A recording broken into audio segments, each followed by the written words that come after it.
Assalamualaikum warahmatullahi wabarakatuh. Jadi di sini saya akan mencoba menjelaskan mengenai indikator penilaian dari stunting.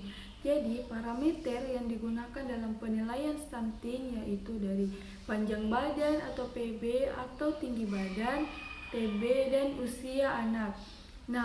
Ukuran ini menggunakan indeks antropometri. Ukuran panjang badan digunakan untuk anak umur 0 sampai 24 bulan yang diukur telentang dengan menggunakan infantometer. Bila anak umur 0 sampai 24 bulan diukur berdiri, maka hasil pengukurannya dikoreksi dengan menambahkan 0,7 cm. Ukuran tinggi badan ini sendiri digunakan untuk anak umur di atas 24 bulan yang diukur berdiri dengan mikrotoys. Teman-teman, bila anak ini di umur di atas 24 bulan diukur telentang, maka hasil pengukurannya dikoreksi dengan mengurangkan 0,7 cm. Perlu kita ketahui juga yaitu indeks yang digunakan dalam penilaian stunting dari PB atau TB. Indikator status gizi berdasarkan indeks PB atau TB ini memberikan indikasi masalah gizi yang sifatnya kronis sebagai akibat dari keadaan yang berlangsung lama, misalnya kemiskinan, perilaku hidup tidak sehat, dan pola asuh atau pemberian makan yang kurang baik dari sejak anak dilahirkan yang mengakibatkan anak menjadi pendek. Kemudian anak itu dinyatakan stunting bila indeks tinggi badan terhadap umur kurang dari -2 standar deviasi dari median kurva standar pertumbuhan. Cara mudah untuk mengetahui apakah anak stunting atau tidak adalah rutin mengukur tinggi badan anak. Caranya dengan mengukur lewat kurva menurut usia dari WHO atau yang biasa disebut dengan WHO Child Growth Standards.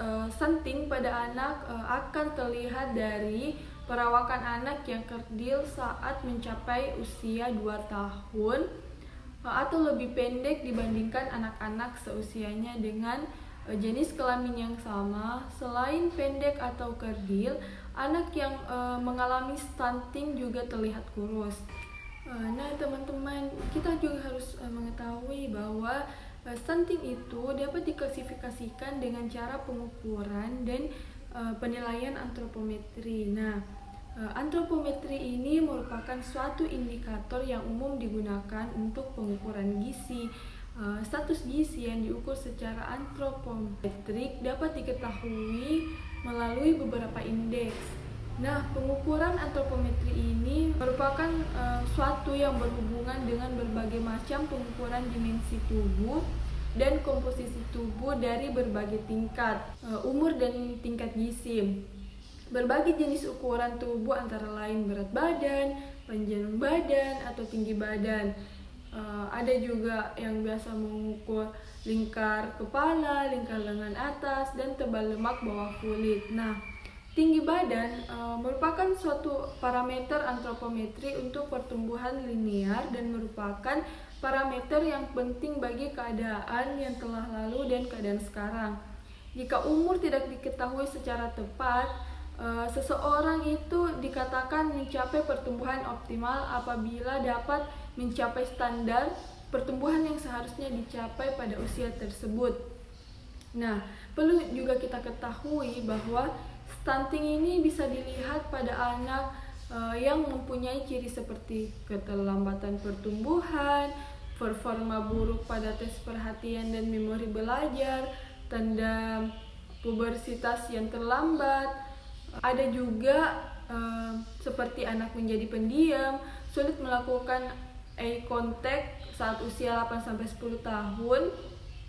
Wajahnya juga itu tampak lebih muda dari usianya, serta mudah mengalami penyakit infeksi. Kemudian di slide selanjutnya, saya akan menjelaskan mengenai gambaran klinis dari stunting ini. Jadi perlu kita ketahui bahwa Diagnosis stunting itu didapat dari melakukan anamnesis serta pemeriksaan fisik termasuk pengukuran berat badan dan tinggi badan. Nah, hal ini berkaitan dengan apa yang saya jelaskan di awal, yaitu pengukuran antropometri. Nah, gambaran klinis ini ada beberapa poin yang bisa kita lihat pada slide. Nah, dari gambaran klinis ini yang berhubungan dengan keluhan, biasanya anak dengan stunting itu tidak mempunyai keluhan yang spesifik. Orang tua bisa melihat dari ciri anak tersebut, maka orang tua ini harus dapat mengeluhkan anak lebih pendek daripada anak seumurannya, yang dapat disertai keluhan anak tidak mau makan, adanya demam, dapat menjadi tanda infeksi pada anak.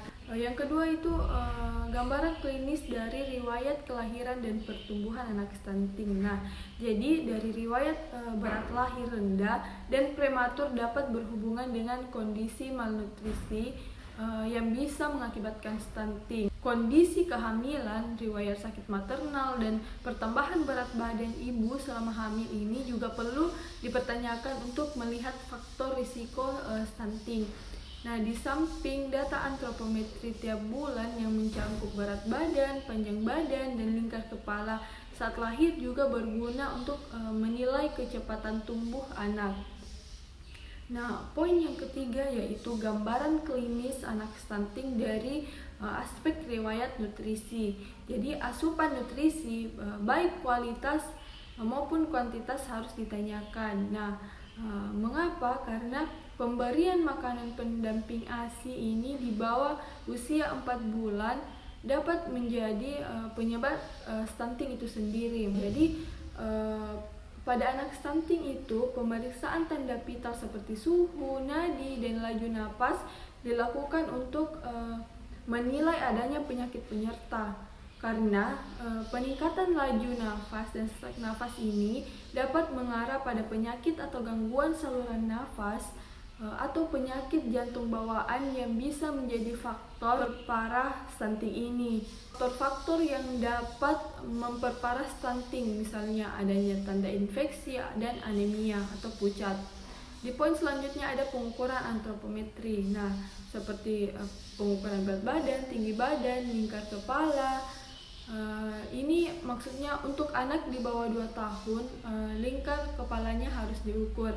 Nah, setelah diukur, data diplotkan ke kurva pertumbuhan WHO. Nah, interpretasi hasil antropometri ini berguna untuk menunjang diagnosis. Karena anak stunting ini biasanya juga mengalami underweight atau wasting.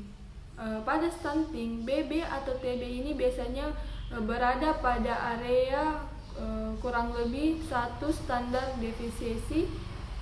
Bila BB atau TB ini besar dari 1 SD, lacak ke arah kelainan endokrin ini atau defisiensi hormon pertumbuhan, kortisol, dan hipotiroid. Nah, kecepatan pertumbuhan atau height increment, anak stunting ini memiliki kecepatan tubuh yang tidak normal atau lebih lambat dari yang seharusnya. Pada stunting, rasio AB ini normal, tubuh proporsional. Ada juga tambahan yaitu kita bisa lihat pada dysmorphic. Adanya gambaran dysmorphic pada wajah dapat mengindikasikan adanya sindrom atau kelainan kromosom. Pada stunting didapatkan adanya dysmorphic. Ada juga tambahan yaitu potensi tinggi genetik. Nah, pada stunting ini potensi tinggi genetik dapat digunakan untuk memproyeksikan potensi tinggi anak saat dewasa. Pada stunting, saat diintervensi, anak mulai tidak dapat mencapai potensi tinggi genetiknya saat dewasa. Potensi tinggi genetik ini dihitung dengan rumus seperti pada laki-laki tinggi badan ayah ditambah tinggi badan ibu ditambah 13 dibagi 2 yang hasilnya kurang lebih 8,5 cm. Pada perempuan yaitu tinggi badan ayah ditambah tinggi badan ibu kurang 13 dibagi 2 yang hasilnya kurang lebih 8,5 cm. Nah, pada stunting ini seperti yang saya katakan di awal, kita membutuhkan diagnosis banding. Nah, beberapa diagnosis banding perlu dipertimbangkan pada pasien dengan perawakan pendek. Klinisi harus dapat membedakan perawakan pendek yang disebabkan karena malnutrisi atau bisa karena stunting dengan perawakan pendek karena sebab lain.